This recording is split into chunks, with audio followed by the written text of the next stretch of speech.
This week I'm having a chat with Des and Jordan from the YouTube sailing channel Project Atticus. Des and Jordan started their adventures in a small 30-foot ketch before upgrading to a Pacific Seacraft 40, which they then spent over a year fitting out to cross oceans. We met up in the Azores when they were halfway through completing their first ocean crossing, and since then they have sailed into the Med, had Baby Isabella while staying in Malta, and are now sailing through Greece. If you want to follow our journey, we've just completed a refit of our 54-foot sailboat and are currently heading west through the Med. Check out some of those videos on the YouTube channel for the podcast, but for now, enjoy the podcast with Des and Jordan. I hear you. Is she chewing the lines and the rope, or is she just playing with them? Both. She sucks on them. She waves them around. She does suck on them a little bit. Yeah, I think they probably taste pretty gross. I know. They've got my blood in them and salt and coffee. Yeah, dead skin and salt and stuff. Yeah, right. Arthur was really into chewing on them. And then really?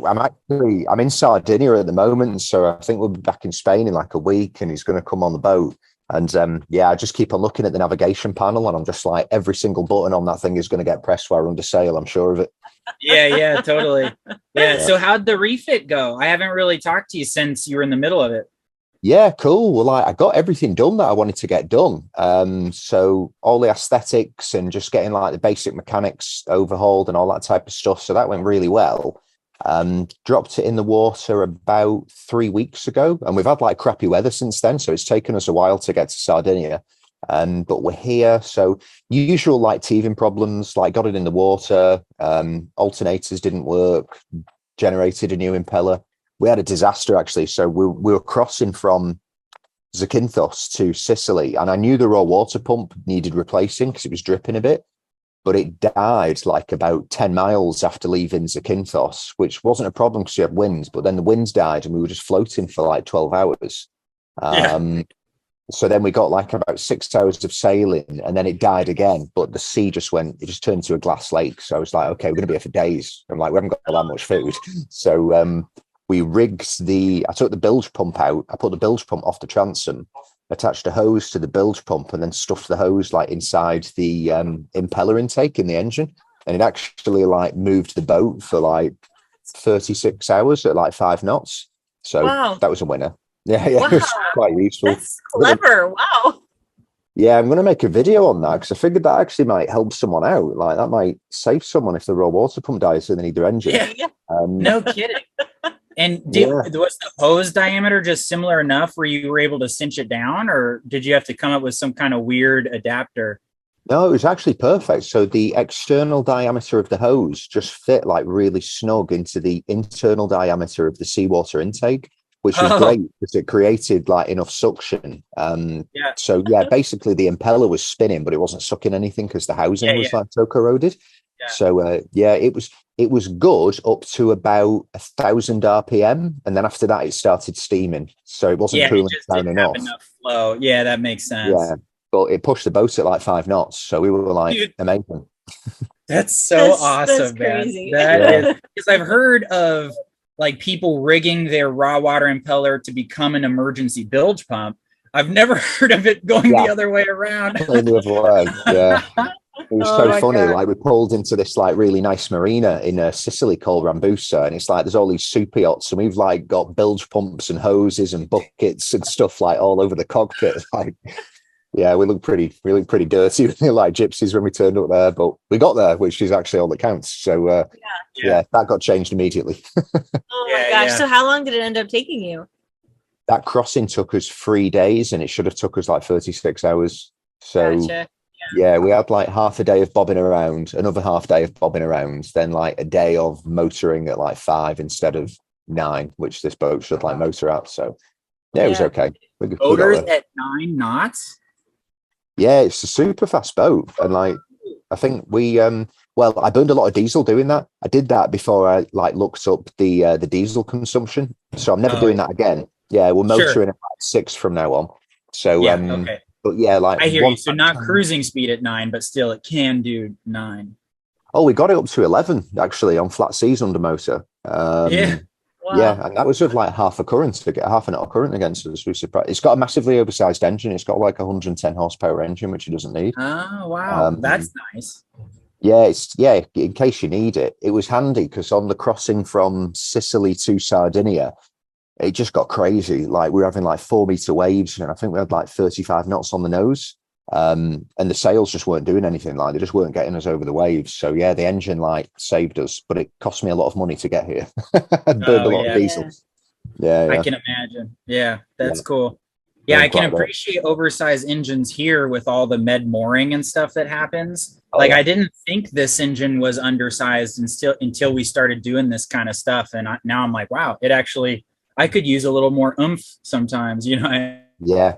Well, yeah, like when you're throwing it into, so like when you're reversing, you need to immediately throw it into forward. Like if you've got a bit of wind on the beam and you just want to get into that spot, like you need a good amount of power to just like whack it in forward as you're like approaching like a key wall or something.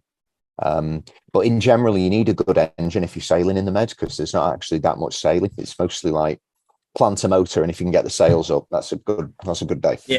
Yeah, especially here in the Ionian Islands, it's been like that because it's so crowded that we want to get to an anchorage early, but the wind doesn't pick up until the afternoon. So it's like we either get to go to a cool anchorage or we get to sail. We don't get to do both, Yeah, I was having that discussion with someone else actually a couple of days ago. Like there's key walls everywhere that you can moor up to for free, and it's not, like €5, €6, whatever. But actually getting one, you have to turn up like way early in the morning, but then you haven't got wind.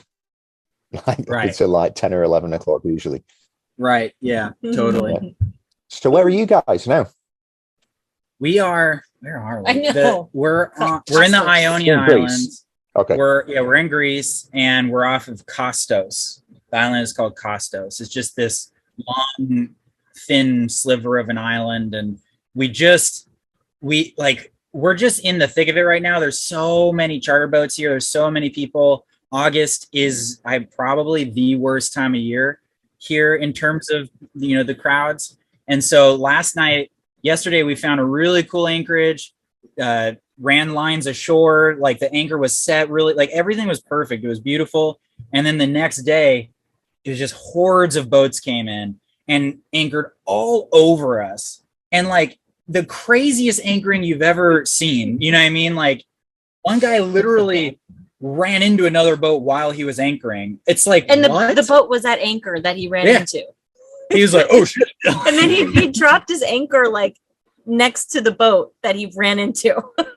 So like crazy stuff. And we were just like, we need to get out of here.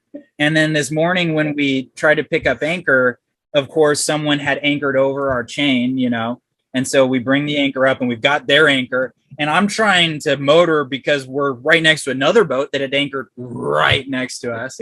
And so I'm trying to motor away, and I look back and we're towing this boat behind us. Oh my gosh. And I'm like, oh God. And we look and we're like, okay, we have their anchor. And so we had a big thing to get the anchor off and then got out of there. So this spot where we're at, we just picked the most random spot, like the spot that no one else will want to be next to us. You know what I mean? Like there's no beaches. There's the holding is weird. We found one good patch. Like I'm hoping we're good for a couple days. We'll see. But honestly, like it's a completely different place. Like outside of July and August, it's totally different. It's just that like school holiday season where people are taking the charters. But it's difficult to describe to people like how careless people are when it comes to anchoring, like in the Mediterranean during like charter season. Like I was saying to a couple of the crew we've got on board now, like last year or the year before, I was in the Balearics. You get people dropping anchor, and like they've not dropped enough anchor. Like you're looking at it and you're like, that was 5 meters, and we're in like 5 meters of water. That is not suitable. And you dive down, and their anchors are just like bobbing up and down on the bottom. Oh my God. I've seen that loads. Well, and I think a lot of why people do it too is often the wind is extremely predictable here. And like you said, really, really light. And so you couldn't get away with that in like places where it gets really windy or where it's really unpredictable. People would end up ashore and no one would do that. But here you can kind of do that and survive, And so I think that's a part of why it happens here, Yeah. The real drama starts where you get to an anchorage like that and nobody is really actually anchored. And then you start getting like 30, 40 knot gusts going blue.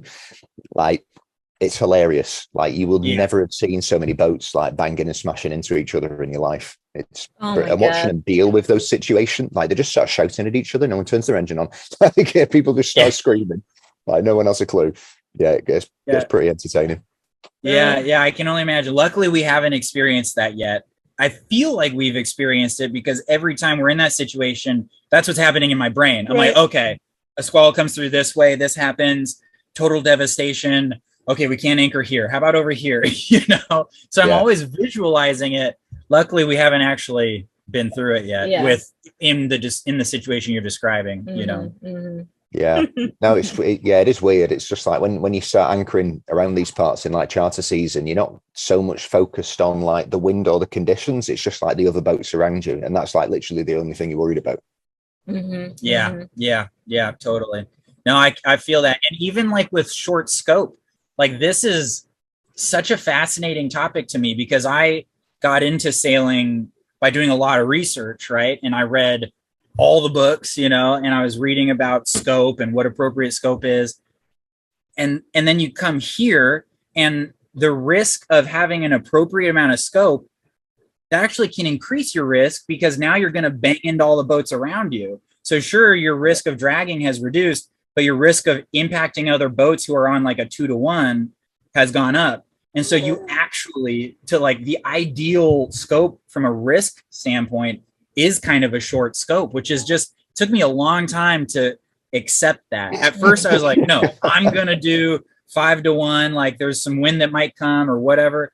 And then we just kept getting into weird situations where we'd be drifting around and I'd go tell someone like, hey, my anchor is over here, so where you are might be a problem. They're like, how do you mean your anchor is over there? How is that even possible? And I'm like, because I have a 5-to-1 scope. And they're like, just blown away. It's like I just slapped them in the face. They're like, what? Why? Yeah. So it's like five more times than the usual. It reminds me of like being on a highway and the speed limit is 65. And you're like, okay, I'm going to go 65, maybe 70, but I'm like, keep my eye on the road, not going to be drinking and driving, I'm going to do this responsibly. But like everyone else around you is going like 90. Or like turbo mode. Right. And you're like, I guess to be safer so that people aren't like getting angry at me and like swerving around me, like I should go like 75. Yeah. That is really interesting what you said though about like reducing your scope to actually reduce risk. Because like I said, it's not the winds that's the problem, it's other boats. But there's a couple, like they should introduce rules, just have a sign somewhere. So like this anchorage is like 3-to-1, or like make it smaller, like, boat length +2 depth or something like that. Have that set up and be like, if you are a 10-meter boat, you go there. If you're a 15-meter boat, you go here. If you're a 20-meter boat, you go further back. Because like another one that I've noticed is like you'll get a 20-meter like decent size, like smallish chartered super type of boat turn up, and then you'll get people on like 5-meter motorboats just anchoring like right at the side of them. I'm like, if that guy swings, he's just taking out everyone in the area. You know what I mean? Yeah, totally. Yeah, that's fine. No, I hear you. I mean, I feel like any amount of cooperation is just out of the question here, though, because we're going through this narrow cut between like a very small island and a bigger island, and I'm coming in, I'm favoring the right hand side, but like the way the island works, I kind of have to turn around. So it's like although I'm going this way right now, I'm going to curve with the island and stay on the right hand side. This catamaran comes blasting through, and because at that very moment I was pointing this way, he decides to go starboard to starboard, but it's like this narrow channel, and I'm just like, oh my god, like this is exactly what the rules are there to alleviate. Like the fact that there's confusion now, we're in this tight space, I'm not sure if he's going to turn at the last minute, he apparently doesn't know what I'm going to do, but we're going starboard to starboard. And whereas if everyone just follows a couple of rules, everything goes so much smoother, but it's just not going to happen here. No, it's not going to happen here. Yeah, that's so that's your introduction to Mediterranean sailing then. This is your third season here. Yeah, right. I think we're just, I don't know, like we were talking about this today. We're like, maybe we're just too like conservative and like overly worried and curmudgeonly. Yeah, like maybe our ability to have fun in situations like this is is being affected by our attitude, you know. But then I think you're right. I think you're doing it the right way, and I think everybody else has a problem. I think you need to follow the rules. Yeah. Right. Well, the way we were just filming today, and I was kind of talking about it, is if you think of someone that sails 1 week out of the year, or maybe even 2 or 3, 3 weeks out of 52 weeks, that's a very small fraction of all that time. And I'd say sailing full time, we experience one truly scary thing probably once a year, right? Once a year, something really like, holy shit happens. And so for us, there's a 100% chance of that happening in a given year.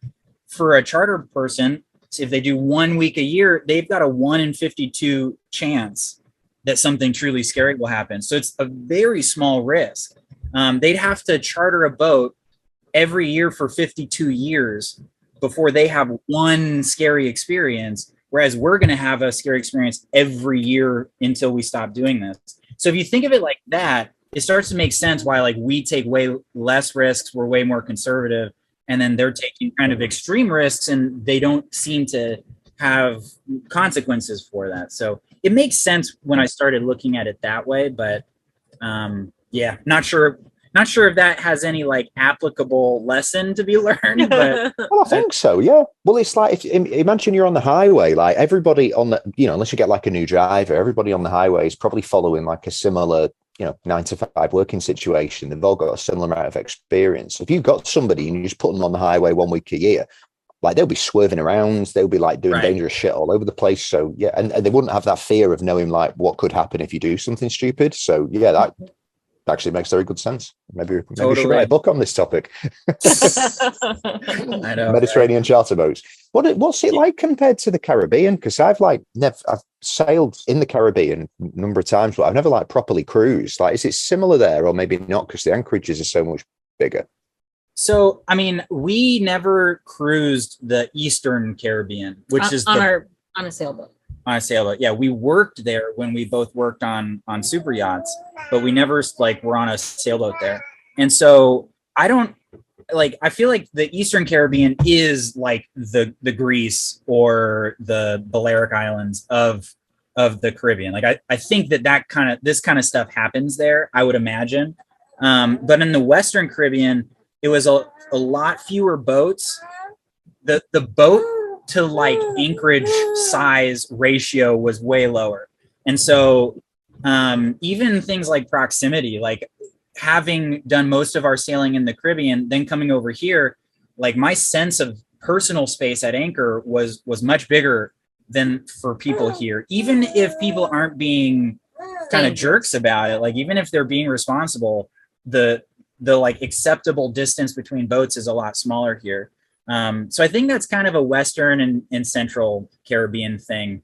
And I loved those parts of like Cuba, Guatemala, Panama, Honduras, all those places. Mm-hmm. Yeah, they're really neat. I loved it. Mm-hmm. What do you think, bud? Yeah. I think, in fact, last night we had somebody anchor so close to us. They were probably like 20 feet away from us when they were right in front of us and the wind was pulling them all the way as much as it could go. And so what's going through my head is like, okay, what if the wind picks up? I've got 20 feet to react, and then you're crashed into our bow.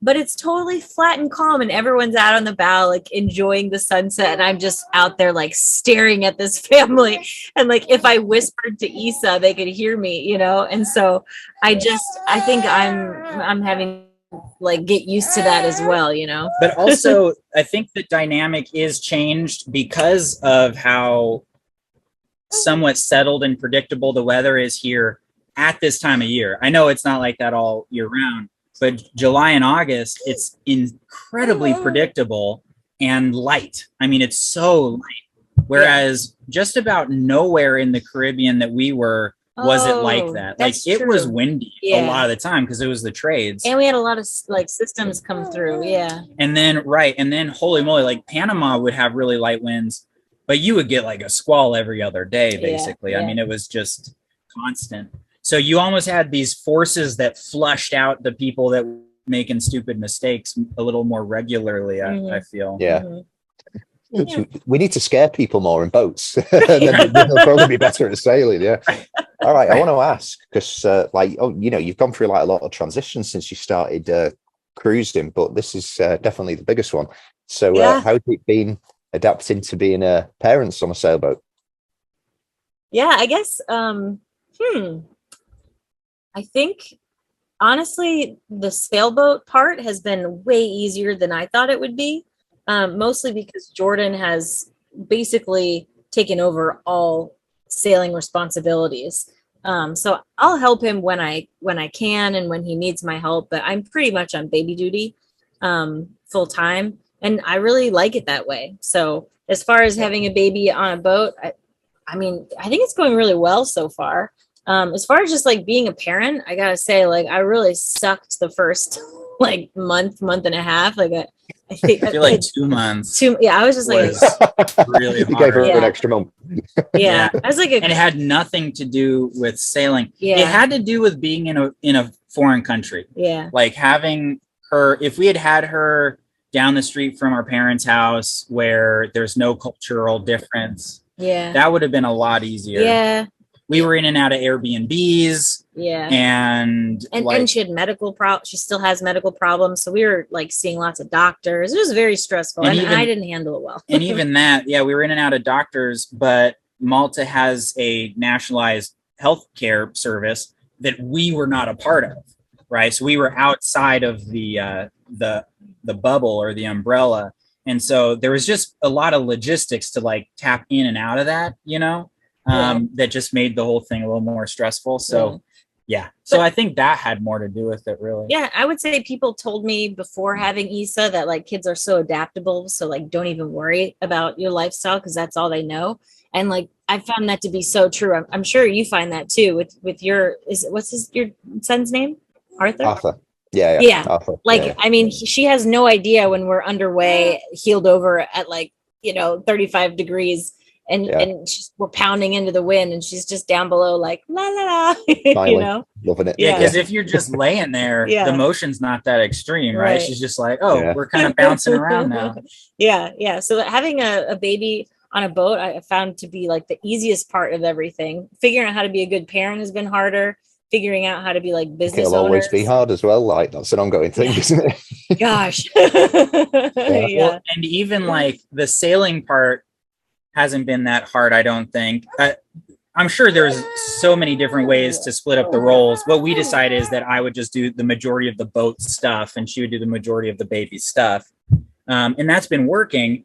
Obviously, longer passages are a little bit harder, but we've come to like a balance that I think works. The hard part is if we want to go ashore to explore, that takes so much longer than it used to. It's hilarious, like getting everybody sunscreened up, getting the life jacket on, or getting her into the dinghy, and we've got, right. And we've got a dog too. So it just turns into this kind of absurd comedy of errors kind of thing, but we do make it ashore from time to time. Occasionally you do make it out of the boat. Right. Yeah. How did it fit in with like the cruise? So like we met in the Azores, that was end of last summer, I think. It was almost exactly a year ago. Oh, yeah. It was because it was Independence Day. Actually, yeah, Independence Day. We were in the so that was a month ago. Yeah. Was it? July. Yeah. July 4th. I forgot what month it was. We're in August now, are we? It's but roughly it was middle of summer. Yeah, something like that. So how did that fit in with like the planning of you crossing the Atlantic and coming over? Like, were you aware you were having a kid before you decided to cross over the Atlantic? It was right. It was tough timing, I would say, in a way, because we had decided to cross the Atlantic just before having her. Do you remember like which happened first? Before having her. No, we were actually before realizing that I was pregnant, we were planning on going back to Panama. Okay, so I think what happened. Right, okay. Yeah, I think what happened, we were still very much in the air as to what we wanted to do. So we wanted to just get out of the United States. Yeah, and part of making YouTube videos about the experience is, I mean, I love doing it, but a lot of the times we have to keep moving. Like we have to keep producing content. So a lot of times our decisions are based on what will make the best content, not even the best content, but what will keep us able to make content. And so staying in the States, we had been there doing this big refit for like a year and a half, 2 years, and we were just ready to go. And then we found out she was pregnant. Mm-hmm. And so staying in the States for another 9 months just wasn't an option, especially since the refit was like done, you know? Yeah. And so I think we were shooting to sail from North Carolina and make our way to Panama, then try to cross the Pacific. Right. But once we found out I was pregnant, then Jordan started studying like, okay, this time of year from this coast, like what is the most favorable like passage that we can do that's also like the ideal season to do this right now. Yeah, literally I was like, we're in North Carolina, where's downwind of here? You know, what's the easiest sail we can do to get out of America? Yeah. Right. Because everything that I was looking at, like going way north, you know, up to like Nova Scotia, you start hitting contrary winds. Going way south to the Caribbean, we would start hitting contrary winds. And so I was like, the only thing that's really downwind for the most part is going across the Atlantic, you know? And we've kind of learned that longer passages are not harder than short passages if they're with the prevailing conditions, with the current, with the wind, you know? The duration doesn't necessarily make it hard. So we decided to cross the Atlantic, and then I guess the other thing that we did is we tried to figure out where we would have her. Yeah. And so we had 3 conditions. It was they had to speak English there, which like, I'm not trying to sound xenophobic, but it's just like, we don't speak any other language well. She speaks Spanish really well, but it's just. Yeah. And we had lived in a Spanish speaking country for prior to that, like 4 or 5 years. And so and I had done some medical stuff while I was there, and it's doable, but for me, it was just like so much more stressful to try to. It's an extra layer that you don't want to deal with. Exactly. Yeah. So I was like, you know what? For baby, I want to speak English. So yeah, they had to speak English. They had to have like a reputable healthcare system, which like that's sort of a hard thing to judge. But, right. And then what was the last one? Well, just that we needed to be there. Yeah, and then somewhere Schengen. That we could get a visa. Yeah, that's exactly right. Yeah, and so all of those things led us to Malta. Basically, they speak English. It's a relatively quite developed country, and we could get a digital nomad visa there, so like a year-long visa. So there you go. Then that's where we had her. Mm-hmm. And so everything else was just connecting the dots. So how's it gone with that visa since? Because you got that year visa, so you could have Isla there. Are you able to keep renewing that so you can stay in the Med and you don't need to like jump around countries and stuff? Mm-hmm. Yeah, so we're actually in the process, literally today, of renewing that visa. Yeah, so it's expiring in 2 months. October. Yeah, and so we're going to renew it for another year. We can only do that because in the application process, you have to prove that you were in Malta for at least 5 months of the last year. And we can do that. We can prove that we were there for 5 months. A year from now, we won't be able to do that. So we'll only be able to renew it this once, I think.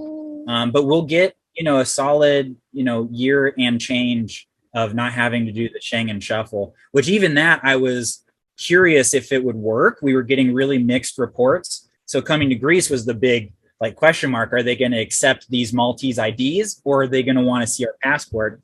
And luckily the immigration here, we showed them the IDs and they were like, okay, cool. And just handed them back. And that was it. So that means that Schengen success, right, baby? Yeah. Good job. We did it. Yeah. Traveling through Europe, like even on planes, you don't need your passport. You can just show, I think, a driver's license or your national ID. But some marinas, they ask you for a passport, but then if you just show them like that permits, like that national ID that you've got for Malta, they'll just be like, oh yeah, okay, that's fine.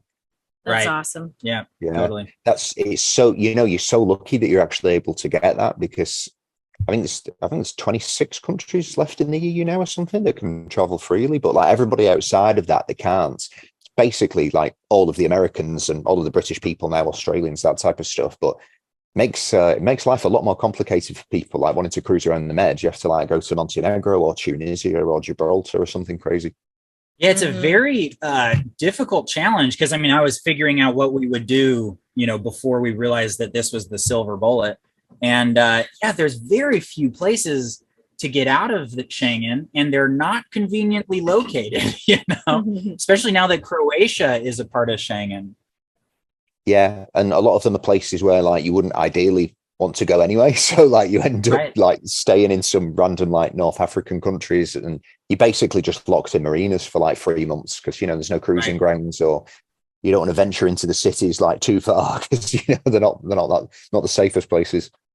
Right. Yeah, totally. It seems like the Aegean is the only place that's well suited for that because you can do Greece, Turkey.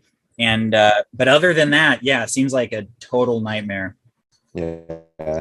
So what are your plans now you're in the Med? So obviously you're going to extend for another year post-October. So you're going to have another complete full season after this one ends in the Med. Are you thinking of doing something weird or heading back over? I know, right? We were because I hate to go back, right? It's like, it's more fun to keep going in one direction.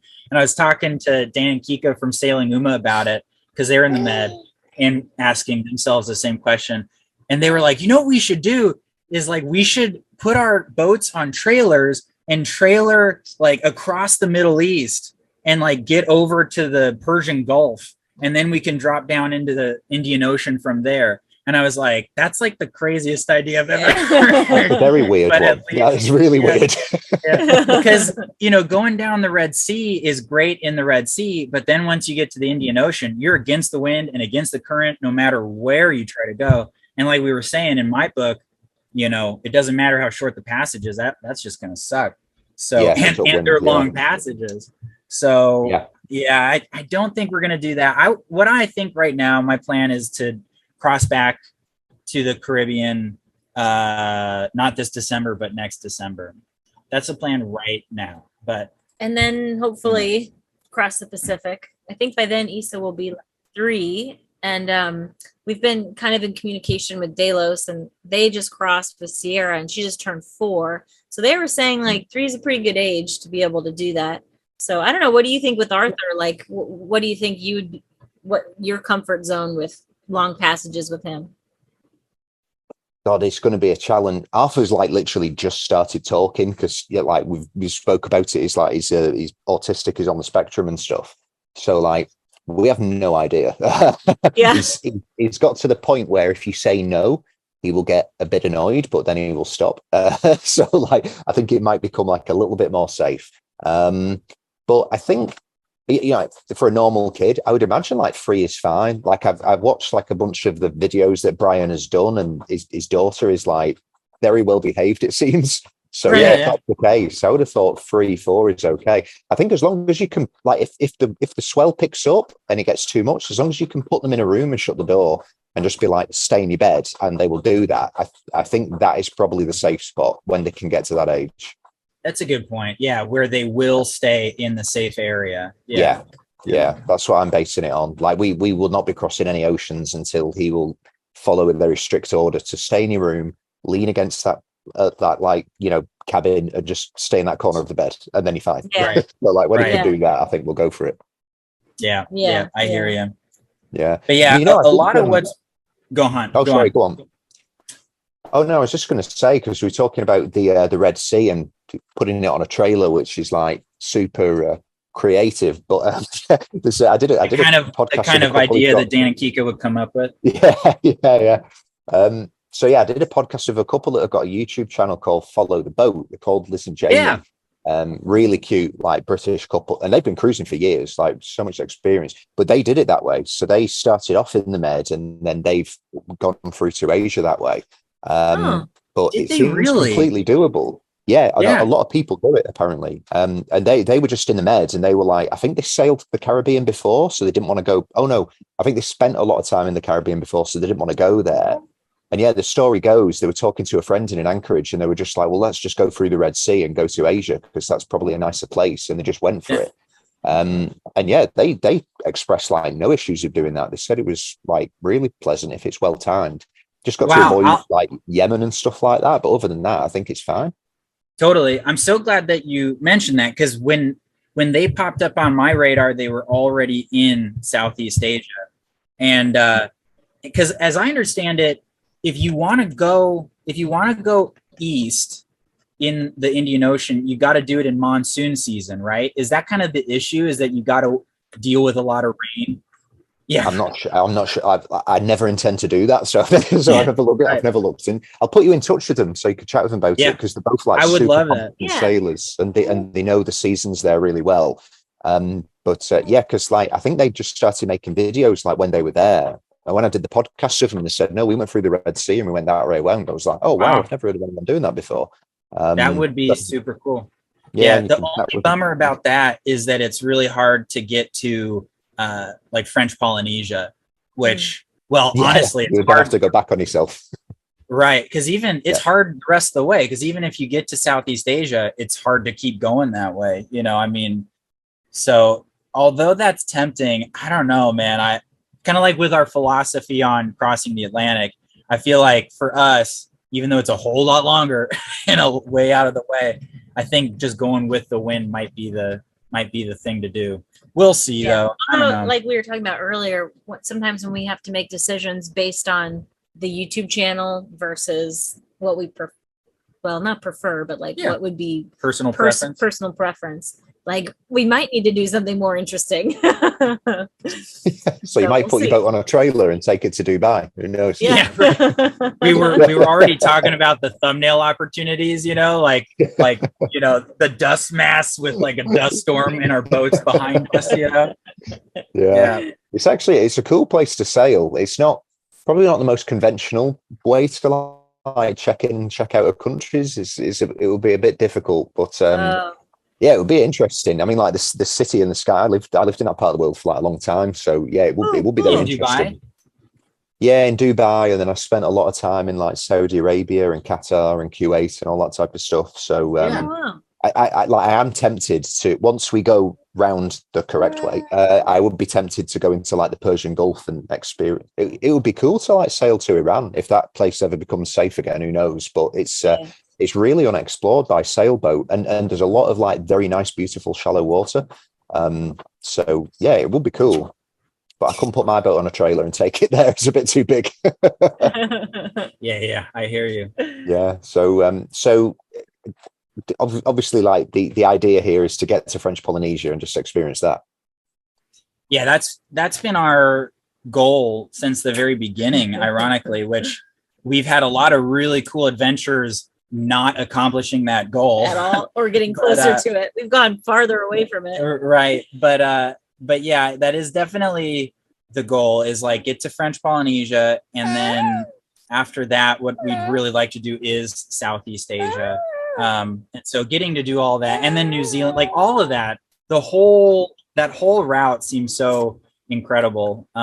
So that I think is, if we could do that, then I'd be happy. You know what I mean? If we didn't get to circumnavigate or whatever, like I feel like I would be able to end my sailing career feeling like we did something cool. I wouldn't end it at that point, but it's just like, that seems pretty darn sweet.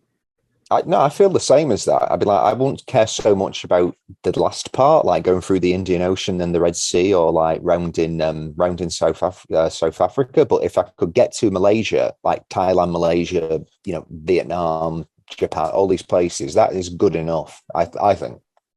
Totally. Yeah, absolutely. And like, yeah, there's so much cool stuff out there. Like I was talking to James from Zingaro, and he was talking about the news from James, actually.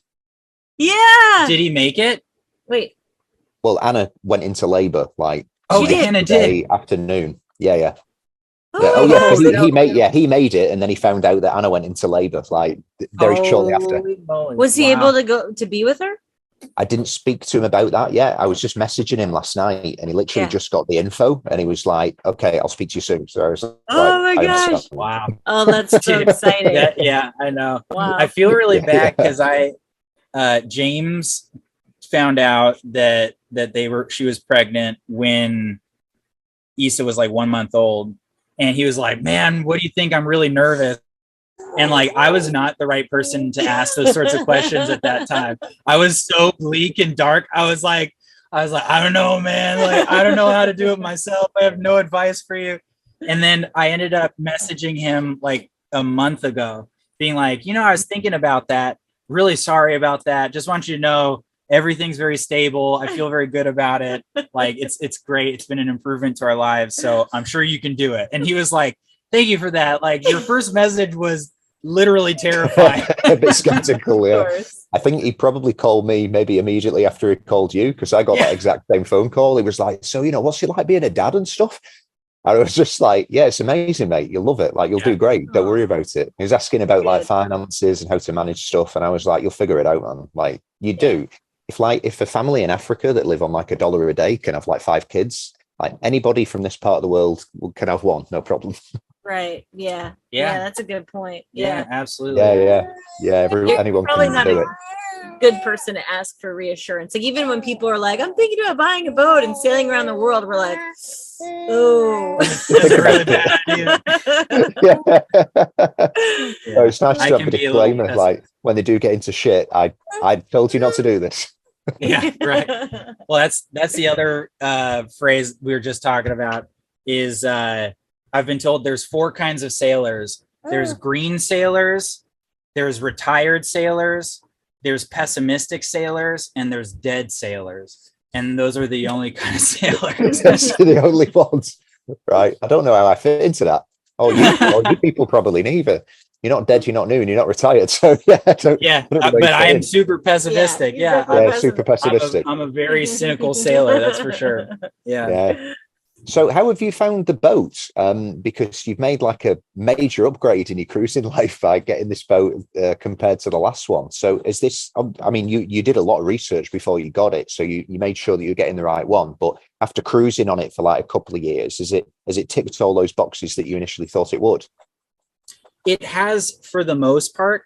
Most of our complaints with the boat, I shouldn't say complaints. I don't want to haze it negatively. We really do like the boat a lot. The things that I would change if I could, would be they're all connected to the canoe stern. Like, almost everything about it is connected to that part of the boat. The other issue that I'm having now is the maneuverability in tight quarters, and that has a lot to do with the gigantic skeg. It may be the largest skeg on any like popularly known boat.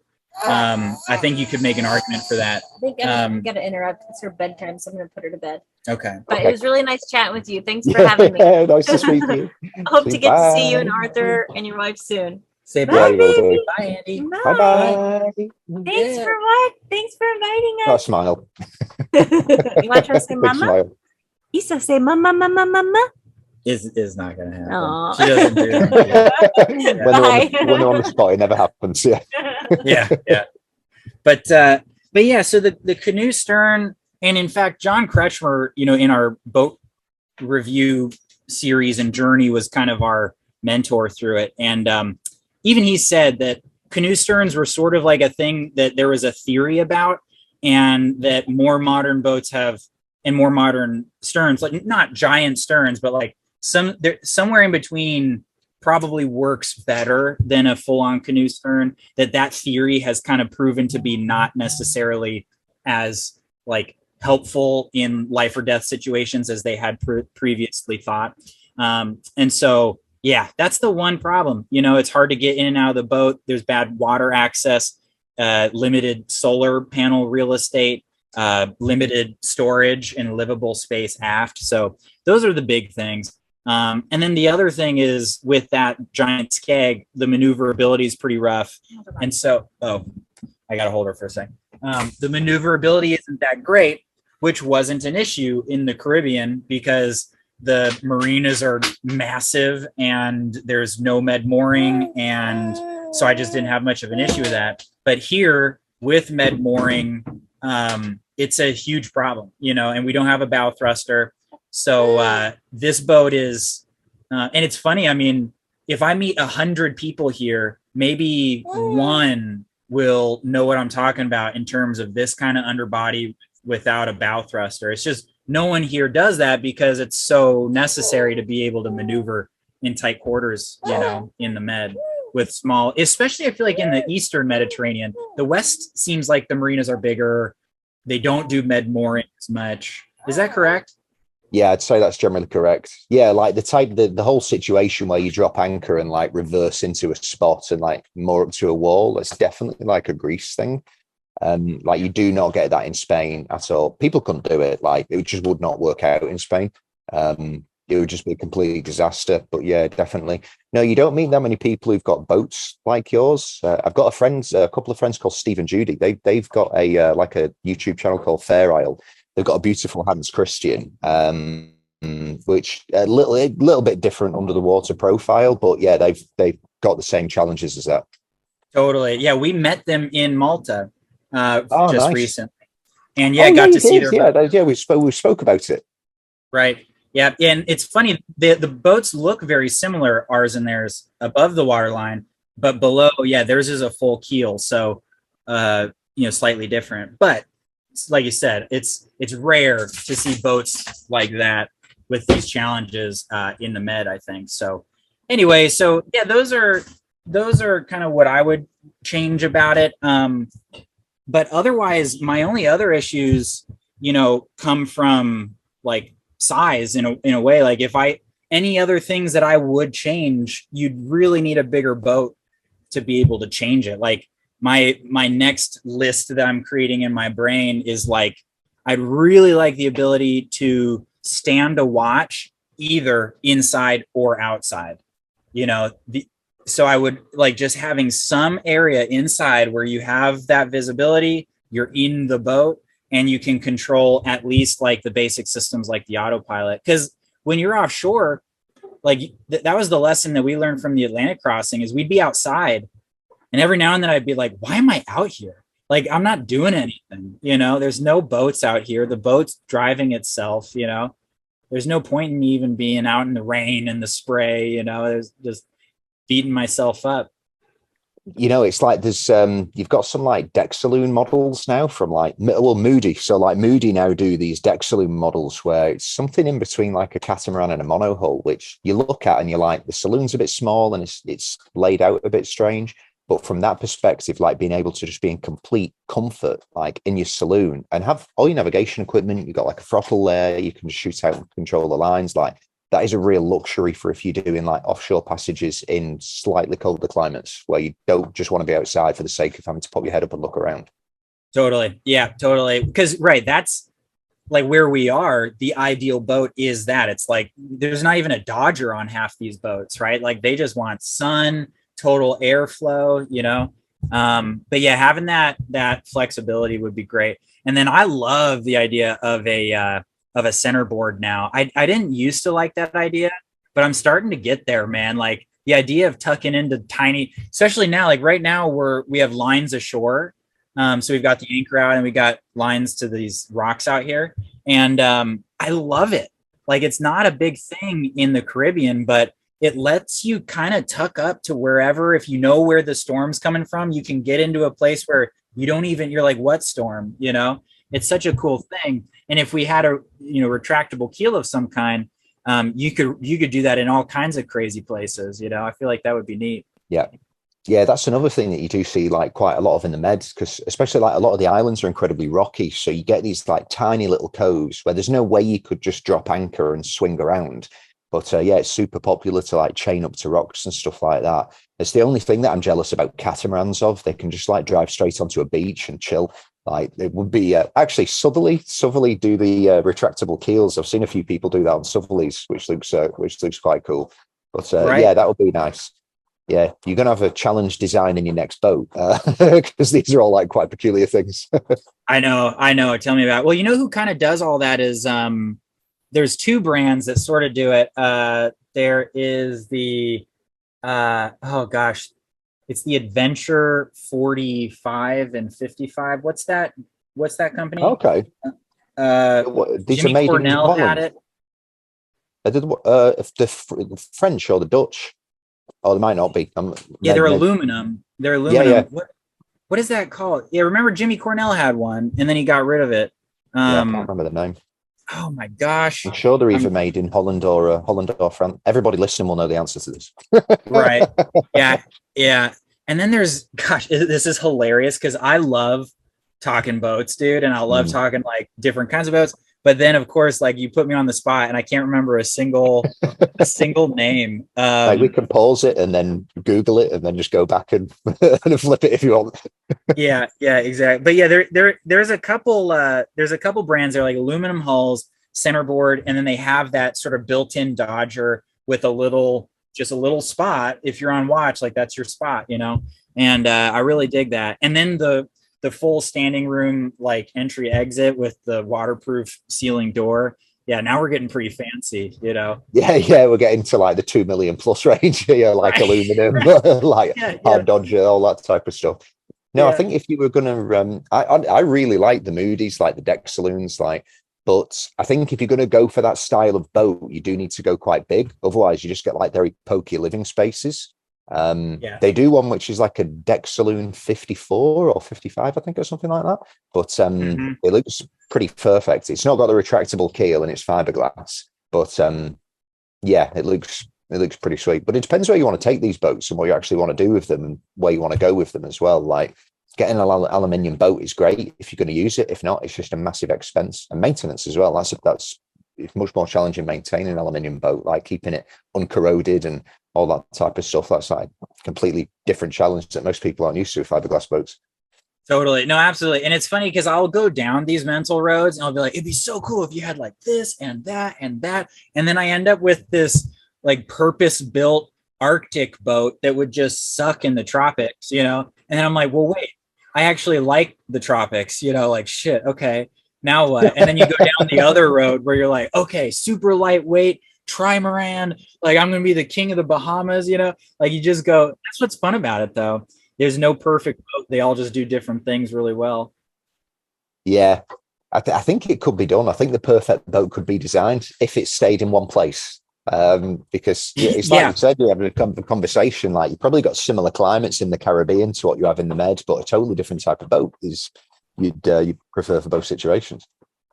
Yeah, no, absolutely. No, that's a great point. Like we've met a lot of people cruising that's what they do. They cruise one region and they have the boat for that region. Yeah. And it's like, some people do that with Atlantic crossings, like John Kretschmer, right? He's just like, I'm going to bang across the Atlantic as many times as humanly possible, right? And but then we met people that were just like the king of the Bahamas, and they had this like weird, you know, like catamaran power boat that just had like so much volume, like, you know, cruise around, lots of solar panels, right? It's like you could just have the boat for one area, and it just does that super well. Yeah. I think the boat that you've got is like, if I was going to put, you'll know better than me because you've lived on it for a long time, but if I was going to put that into a box from looking at it, I would say that is probably a slightly more northern latitude boat and a passage maker. Like definitely not a med boat, and probably not there'd be better boats for the Caribbean as well, like for the warmer climates. Very true. Yeah, it draws too much for the Caribbean because the Caribbean is not like here, where here it's all steep too. So you can get right up to, you don't really care about draft that much, it seems.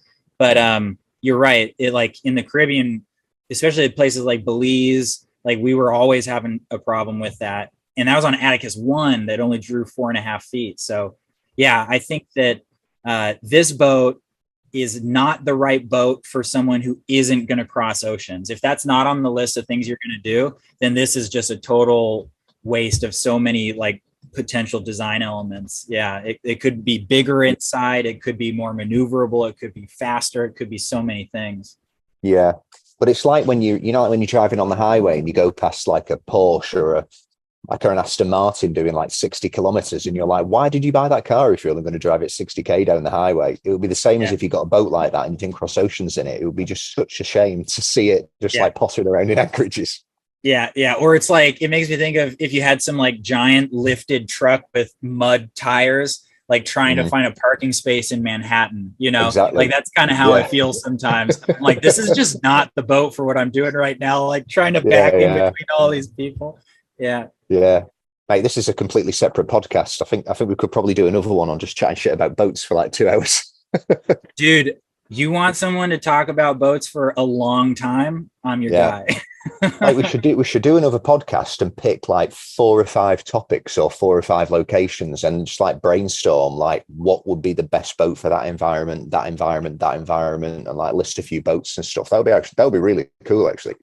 That would be super fun, man. Just let me know. And I'd love to be able to write down the names of a couple boats so I don't know them before we start. By the way, I did look it up and it was Garcia. Garcia is the name of the boat. Oh, of course it was a Garcia that he used. Yeah, of course it was. Yeah, and those things are sweet, but they're so expensive. Yeah, they're like crazy. And then there's the other one, Borealis. Borealis is similar, cheaper, and also just not as awesome, I think. Yeah. When you look at Garcias, it's like you can really appreciate like what they are and what they've been made for, but unless you are going to be taking that boat like into the Arctic, which let's be honest, probably hardly any of the people actually buy and do, I think they're overpriced. I do think think they're too expensive. Yeah, totally. I mean, it's hard getting any kind of a relatively new boat with the secondhand boat market being what it is, like there's so many boats out there. And a lot of them are in really good shape and you get them at such a reduced cost, and I'm not even talking about shoestring budget. I'm talking about like, if you just want to buy a boat that's 10 years old, 15 years old in excellent condition, you're going to pay, a fraction of the price of a new boat. So yeah, I feel like it's tough to buy relatively new boats in my opinion, but I could be wrong about that. I have not owned a boat that's younger than 20 years. So I'm probably not the guy to come at this with experience, I don't think I ever will neither, given the price tags of some of these things now. Right. We're looking at like the newer version of this boat. This is like the 54DS. I think actually this is a much better boat than the newer version of this boat anyway. But it would be like the 57 foot. That's like $900,000, like minimum. You start putting stuff on top of that and it's going to cost you well over $1 million. Like you're in a completely different type of society level. You know what I mean? Like a 200 grand guy as opposed to like a 1 million throw at a boat guy. Like you don't really meet these people that much, even like just walking around on the street. So yeah, it's a totally different world once you get into that league. Totally, man. And honestly, like I think about that a lot too, because I mean, just to clarify, we're not planning on getting a new boat anytime soon. Like this is the boat for a long time. But I love boats so much that I just love putting together what the next boat will be, and but then I start to think seriously about a lot of the places that we go are relatively poor places, and you roll into like a small little village in Guatemala or Panama. I mean, even this boat I'm gonna be I don't know how I'm gonna handle that with this boat, but imagine rolling in with like an actually like very expensive boat. I mean, the distance would be too great. Like you just be worried that stuff would get stolen. And when you do go to those types of places, like, you turn up to like a, little anchorage or whatever, and there's like a village there and you've got maybe some indigenous folk or something. I don't know. It's like, you would feel so far removed from that reality if you turned up in like a multi-million-pound boat, where at least something like what me and you have got, you feel like, okay, we could blend in, we're not like too far away from that. So yeah, I don't think I'd even want to cruise around in something of that value. Yeah, to me, it would be a problem. Now, I will say, even on Atticus 1, which was a 55-year-old 30-foot boat, right? Like that's like laughably small and old in a way. And it was super, done cheap, even on that thing, I felt awkwardly wealthy, you know what I mean? In a lot of the places that we were. Yeah. And so even on that boat is a problem. And so I feel like we were able to handle that feeling and still interact. But I feel like at some point it would just be like, just forget about it. Like it's just not, you're going to be literally traveling around in like this floating palace, to the people that they're just going to, the wealth and technology that represents is just going to be too much for you to actually have any sort of connection. Yeah. There's an anchorage. I was talking to a couple of Australian guys who are on the boat at the moment. There's like an anchorage in Spain called like San Pedro, and it's like this hippie commune beach, which is really cool. I love it. And we went there previously on my old boat, which was like a Moody 34. So, we could have past as hippies, I suppose, you know, like turning up, like maybe we were a hippie that got a job for a while and we got like a decent little boat. But there was some boats that came in, there was like, you know, massive brand new catamarans, and there was like an oyster, like there's like a 60-foot something oyster turned up at one point, and I'm like, I just don't think you could cruise into certain locations with like those boats and just be regarded as like, oh yeah, they're just coming to the beach, like they're one of us. Do you know what I mean? I don't know if it could work out. Yeah, totally. But that's kind of like, I don't know, like there's a very human thing to that, right? Where it's like, as you get older, you try to make more money so that you can afford the things you wanted when you were younger, right? To like fulfill these dreams that you had when you were younger. But like at the end of the day, you're like ruining it at the same time, you know, by making more money, by becoming accustomed to luxury or comforts or whatever. So yeah, I feel like that's a very common experience that goes beyond boats, you know. And I feel like that's why I always really liked Dan and Kika's thing, you know, don't buy a couch. I think there's a lot to be said for that. I think finding the perfect boat is super fun and I love it, but I think an even better solution is like trying to work on your soul to need less. Find the perfect you know life. what I mean? Yeah, just like finding the perfect life. Like it's much more about that. Yeah, and you know, I think probably something that when it comes to like living on a boat and traveling as well, it does bring you down to earth. I mean, it depends on your type of person. Some people have, you know, they've just got their head in the clouds all the time, but no, it definitely like humbles you. And I think you realize like the more time you spend around like other cruisers and other people who travel, like open-minded people, is like those material things do kind of become irrelevant at some point.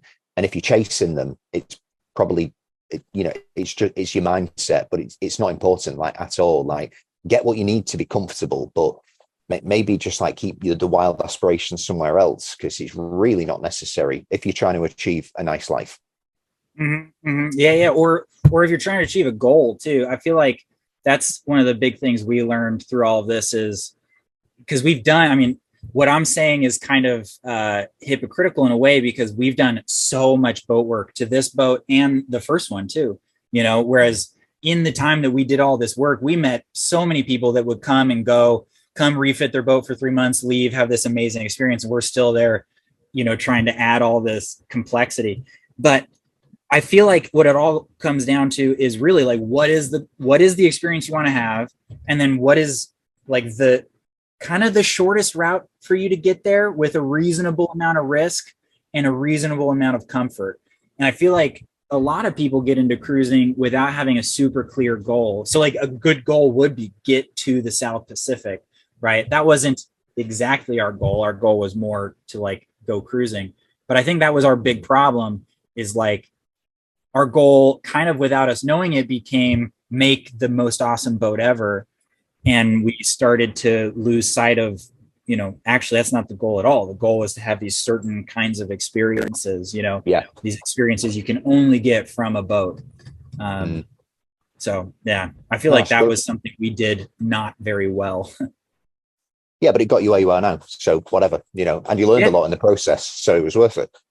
Yeah, no, absolutely. No, it worked. It worked out very well. But if I could go back and do it again, that's what I would do. I would like, try to create a very clear goal of what it is I want to accomplish. Because boats are just tools at the end of the day. They can be a tool for you to make something like awe-inspiring and incredible. If you just want to make the coolest boat ever, that's just want to make a boat. Right. But I feel like a lot of people, that's not their goal, but that's what they're doing. You know what I mean? And so, being very honest and realistic about what is that goal, what's that experience that the boat is going to be a tool for is kind of, I'm a big proponent of that. Yeah. And that's really what separates it, isn't it? From, I suppose, just creating a perfect boat, which you're going to spend like ages in the marina or ages in the yard on, or, you know, do you want to be someone who goes and travels the world and like lives, you know, like a life through other people's cultures and stuff like that? Like that is I suppose there's a difference between two types of boat owners, isn't it? Or maybe a cruiser and a, you know, like a weekend sailor, I suppose, something like that. Yeah, totally. Well, even like when we were in Key West refitting Atticus 1, we were there for 3 years refitting that boat, and it needed a lot of work, but we did a lot of things that we probably shouldn't have done that early in the process, like projects that could have waited, you know? And so in the time that we were in Key West, we met this guy. He was backpacking. He was from Australia. He had done some work for a dude. The dude couldn't pay him. but he had like a Cape Dory 27. And he was like, all right, I'll like give you this Cape Dory 27. And he's like, all right, fine. So he like inherits this Cape Dory. And then he did like the minimal amount of work on this thing. I remember he couldn't afford to change the rigging, the standing rigging, but he could afford to change like the clevis pins. So he changed all the clevis pins, okay. Which to me is like the one part of the standing rigging that's never going to fail. Yeah, know? Yeah. You could live without that for a while. Right. Changes the clevis pins. And then he said in the time that we were refitting Atticus 1, he sailed that thing down to Panama, back up to Key West, up to Maine, back down to Key West. And we were still working on the boat. And he literally, like, he got to Panama and the engine just stopped working. And he literally got rid of the engine. Like he took it out of the boat to save space and weight, you know, and just, he was like, screw it, you know, and he would just sail all over the place. And then he ended up sailing back to Australia on that thing, sailed back home. So if what you want is an epic adventure, it's amazing how little you need, you know, if you're willing to bring that comfort level down. That would have been if he would have invited me on that boat with him, I would not have accepted. You know what I mean? Like, I would not have gone with him. It would have been too uncomfortable for me, you know, but for him, he was able to do it and had an incredible journey, you know. I do admire those people a lot. There's a girl actually I did a podcast with. She's got a YouTube channel called Sailing Wind Hippie. Her name's Holly. Super interesting, like really nice lady. And she was like born on boats with her families, and she's spent, you know, her entire life like sailing. But yeah, I think hers is like a Grindy 27, I think, or something like that. And it's like, you know, like minimal equipment, minimal batteries. I think she's got like one small solar panel, and she's put like miles and miles underneath the belly of that boat. And she's just had like an amazing experience, completely by herself. And it's like, yeah, I have a lot of respect for that. Totally. Yeah. I remember she popped into Panama the same time that we were there, but we never did actually touch base. But yeah, I really like that too. I know. I think that's awesome. And honestly, like I kind of take this even to like a very philosophical level, where I think that everyone can view, I think everyone would benefit from seeing their life as an adventure, you know?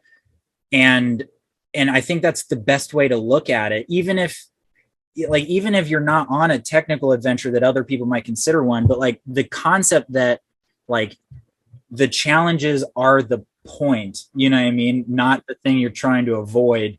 Once you start to like rewire your brain to see it like that, which I feel like I have to remind myself that every day. It's not like I do that naturally. I was actually in Steve and Judy's, one of their videos. I showed this tattoo that I got recently. It's "The Obstacle is the Way." And it's actually from a book from this guy, Ryan Holiday. Have you read any of his stuff? No, but I've seen him do. I think I've listened to him in some podcasts and stuff like that. Yeah, he's been on a bunch of podcasts, and he's written several books. Which the two that I really liked were "Ego is the Enemy" and "The Obstacle is the Way." And honestly, like those two books totally changed my life. And "The Obstacle is the Way" is like just my way of reminding myself that like your goal isn't to like clear the obstacles so that you can get to your destination. Like literally the obstacles are the point. Without that's them, what you learn. You lose all the meaning of everything. It's where you learn. It's where you learn that you suck at stuff, right? Like, yeah, figure out what you are. If you don't learn that you suck at something, you'll never get better at it, you know? And so if you owe the fact that you're good at stuff to those things that taught you that you sucked early on, you know? And I feel like taking on that daily challenge is something that is, I guess why I like the sailing lifestyle is it just brings it right in front of you. It's not like abstract concepts of how are you doing, you know, socially compared to these other people or at your workplace or whatever. It's literally like, okay, we dragged anchor. I am not as good at anchoring as I thought I was. What did I do wrong? You know, and you're just dealing with that every day. And I love it. Yeah, very cool, mate. I sense podcast on like boats coming up, and then I sense like a podcast on maybe a bit of philosophy coming up as well. I think they could be both on the charts. You should probably stick to the boats, man. Like if your audience is anything like Desiree, like they will want to hang themselves by the time I'm done talking. We'll cut it here, mate. Because we're going down a long path with this one. Yeah, we'll start talking about spiritualism and all sorts. Well, listen, thanks for coming on. That's been a great chat, and I look forward to the next one. Absolutely, dude. Yeah, thanks for having me. And anytime you want to talk boats, dude, I'm up for it. Yeah, sweet house, mate.